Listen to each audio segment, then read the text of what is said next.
Le 17 mars dernier, à l'Urma du Port, était présenté, en présence de Bernard Picardo, président de la Chambre des métiers et de l'artisanat de la Réunion, et de Daniel Ramsamy, délégué régional Orange Réunion Mayotte, le plateau technique Réseau Télécom et des formations de techniciens boucle locale, avec au terme de cette rencontre, la remise d'attestations de formation. Donc le démarrage de la boucle locale.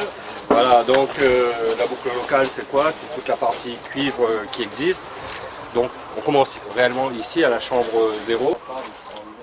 Jusqu'à la seconde partition, donc c'est des gros câbles. Et ensuite, donc c'est dans cette armoire, on a les câbles de transport qui vont arriver, c'est les gros câbles. Ceux-là, qui viennent directement des centraux, qui sont distribués sur les têtes. Ensuite des têtes, on va aller chercher la distribution, c'est d'autres câbles qui vont repartir ensuite via les appuis aériens. Tous les stagiaires qui sont sur ce site font de la formation, quels que soient nos métiers. Et ça montre bien, je dirais, que la Chambre de métiers répond aujourd'hui à une attente de nos entreprises. C'est-à-dire ces formations que nous faisons, les entreprises sont là, savent très bien que de toute façon, ces jeunes qui sont formés, jeunes et moins jeunes, seront tout de suite employables puisque on voit bien que il y a tout le matériel sur place pour que ces personnes puissent bien apprendre le métier dans les bonnes conditions. Sur l'ensemble des sites de la Chambre de métiers aujourd'hui, quels que soient les métiers que nous préparons, particulièrement formation initiale, nous retrouvons les mêmes cas. C'est-à-dire que nous avons des plateaux techniques qui permettent à nos jeunes et à nos moins jeunes, même aux chefs d'entreprise, aux actifs, de pouvoir, je dirais, quelque part, apprendre le métier. Nous, ça nous intéresse beaucoup d'accompagner la Chambre des métiers dans ce domaine.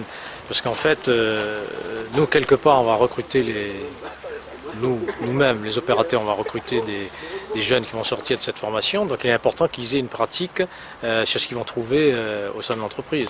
Donc avoir ce qu'il faut pour traiter en réel les cas concrets de tirage de câbles, de soudure ou de... Là on parle de boucle cuivre, bon, après on pourra parler demain de boucle optique et donc de la fibre. Donc c'est très important d'avoir des jeunes qui sortent bien formés de ces centres de formation.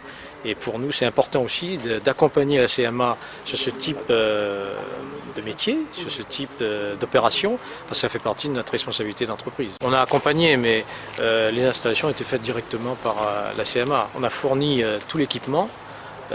C'est ça qui fait partie de notre partenariat. La boucle est bouclée, mais il y a encore une boucle à mettre en place, c'est la boucle optique. Et donc on parle là plutôt de fibre optique, de FTTH, de fibre. La boucle optique, on va l'étudier très sérieusement, on va commencer, on y songe, donc on va essayer d'accompagner notre partenaire encore sur ce domaine-là. C'est une demande forte des entreprises de trouver des main-d'œuvre qualifiées. Vous savez, on parle du nombre de chômeurs à La Réunion qui est très important, particulièrement au niveau de nos jeunes, mais souvent on rencontre des entreprises qui nous disent « nous on cherche des profils bien précis et on n'en trouve pas ». C'est notre rôle à nous de mettre en place des formations adéquates pour faire en sorte que le chef d'entreprise trouve la main-d'œuvre qualifiée. Ça a été un dossier un peu difficile, mais un dossier qui aboutit aujourd'hui. On a un certain nombre de jeunes qui sont en formation. Nous avons aussi commencé à faire la formation continue sur la fibre optique parce que nous savons qu'il y a une demande, il va y avoir de la demande de plus en plus dans ce domaine-là. On voit bien que les opérateurs sont là-dessus parce qu'il y a un potentiel qui est énorme.